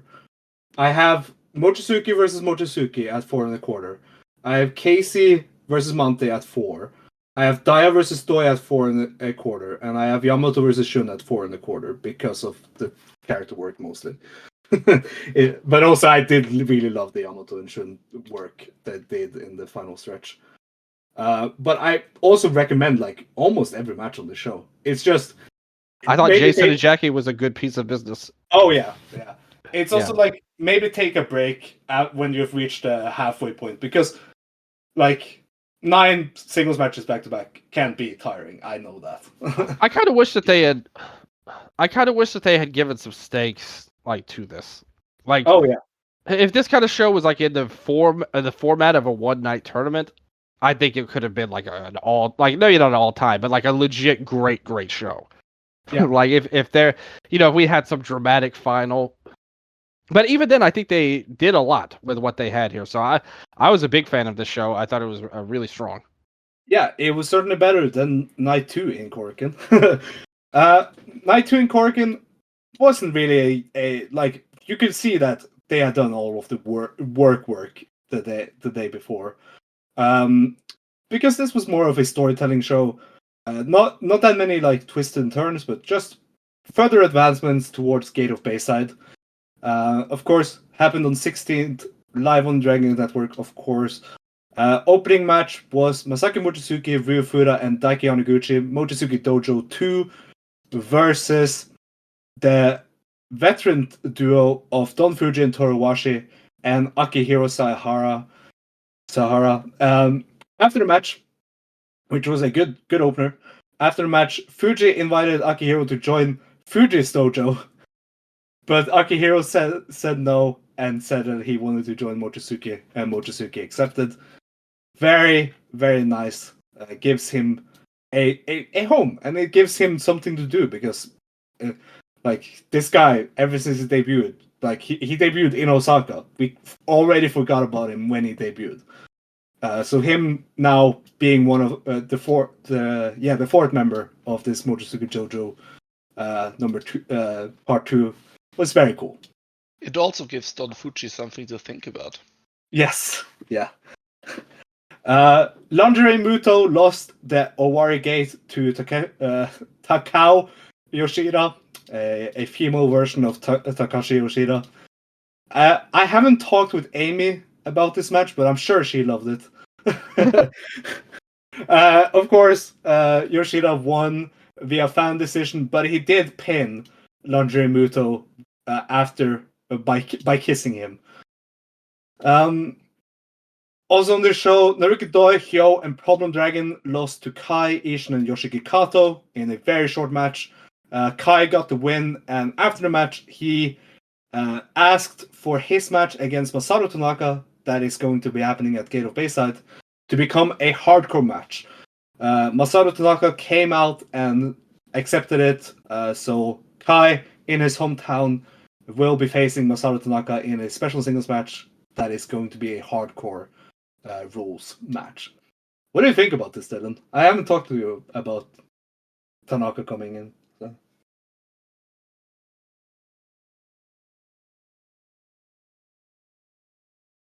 I think it's weird, to be honest. Yes, it is very weird. It screams, oh, we want to give Kai something big since he also is from Yokohama. Yeah, exactly. Like this random angle, like it didn't need to happen. Like nobody asked for it. I'm sure they're But friends. yeah, exactly. But it's something nice for a good soldier for the company in Kai, and you get something there. So I have no problem with it, but it's still weird. Yannik, when I told him that this was going to be a hardcore match, he thought I was talking about Ryoyo Tanaka, and he got confused. So that was funny. Next, moving on, Ultimate Dragon and Luis Mante beat Casey and UT, so Mante got revenge on Casey, and Ultimate Dragon and Mante did celebrate with some, and they did celebrate and put over some Mexican fans after the match, who apparently were Ultimo's flight attendants in his flight back from Mexico. That's such an Ultimo thing to do. Yes, come to Korakuen. We will tell people there are 1,000 people plus in there, but maybe with you we're 800. Yeah. Then Rita versus Kota Minoura. This we already mentioned it earlier. Rita got a big win where he pinned Kota Minoura after 9 minutes and 43 seconds with the one chance. This was very similar to Jackie and Jason, just a bit weaker in my opinion.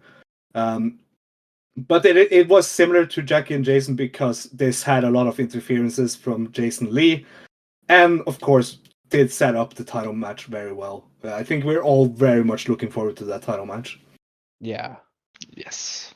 Then the match of the show, in my opinion, on this second night in Korakuen, Ben K, Jackie Kame, and Mochizuki Jr. of Gold Class versus Shun Skywalker, Jason Lee, and Homare of Seabrats.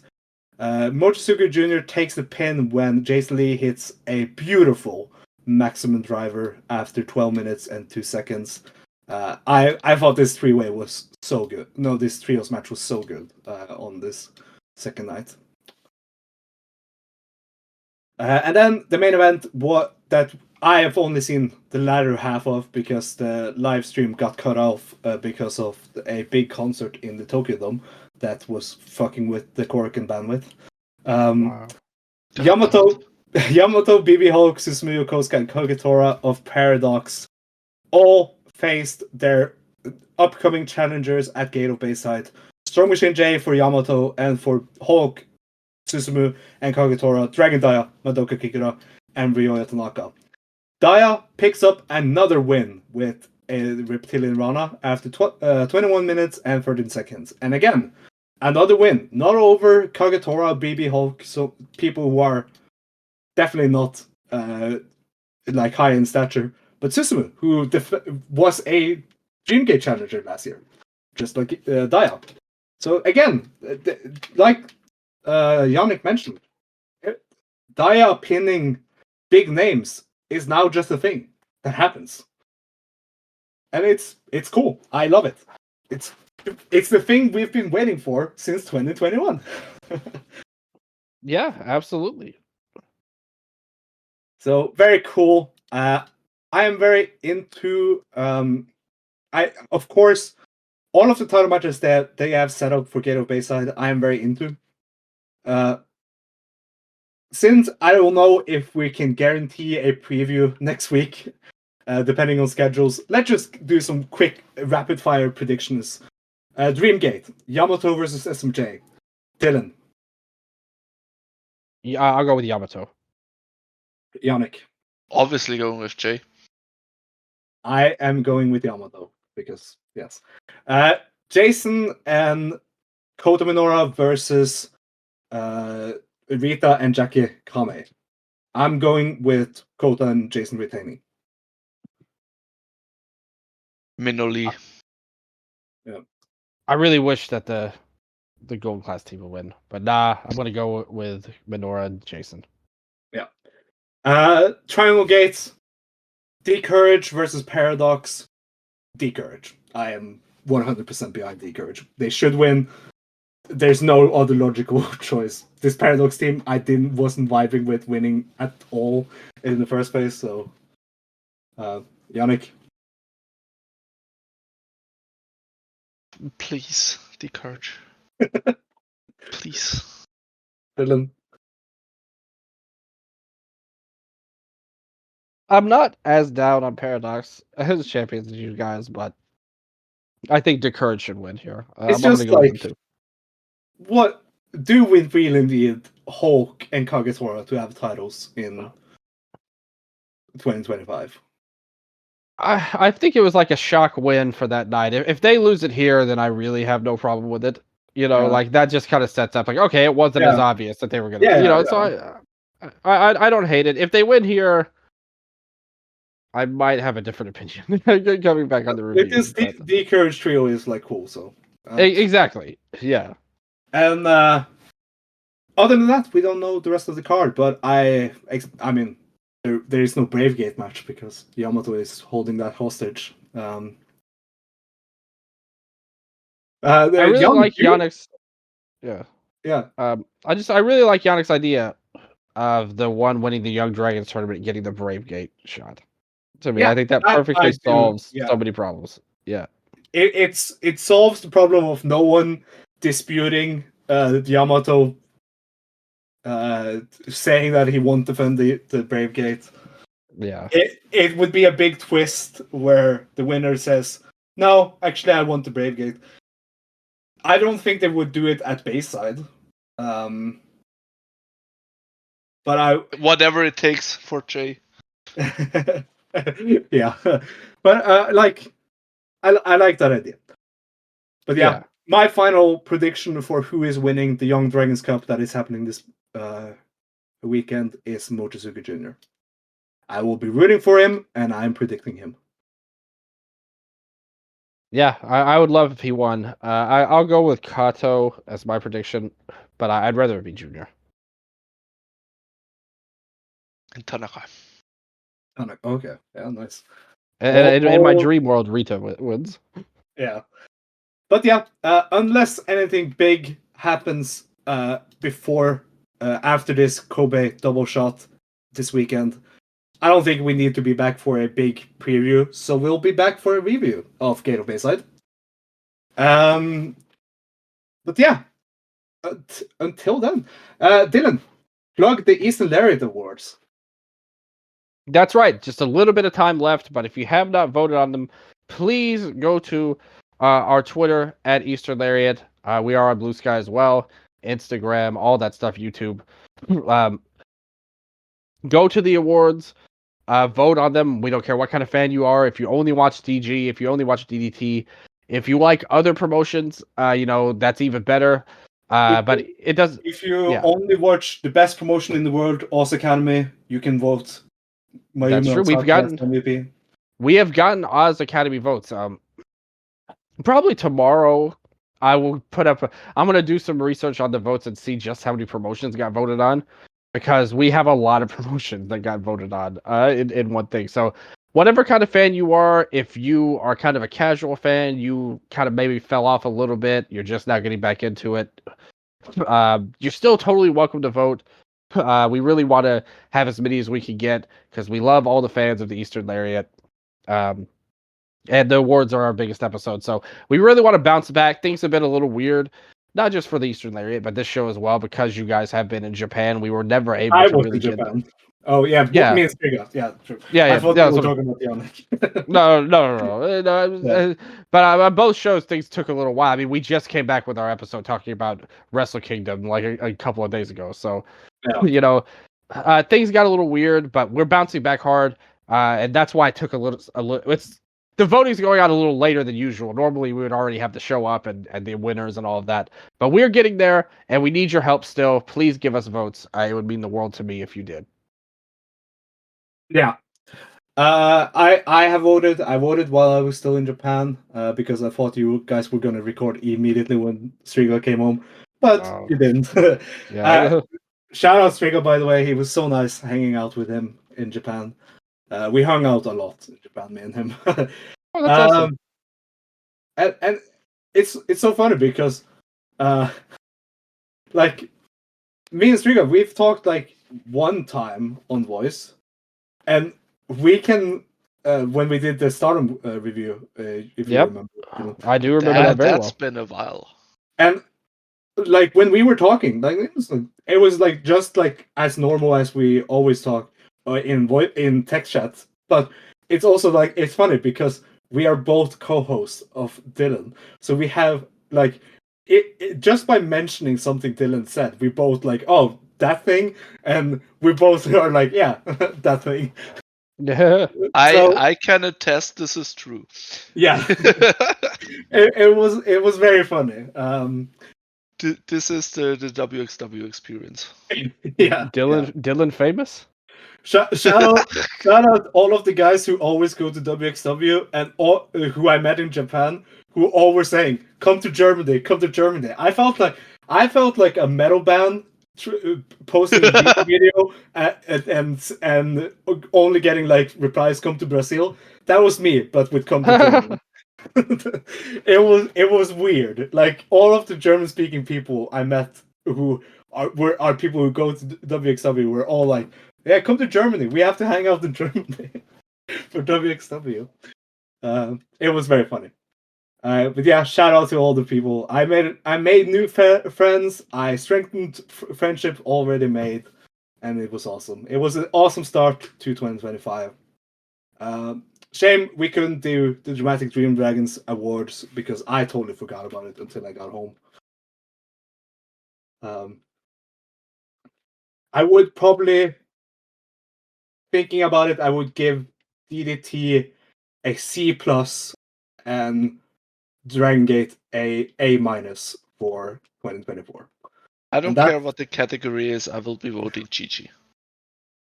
Yes, I think that's enough for this week. Until next time, as always, be ready, wake up, and go.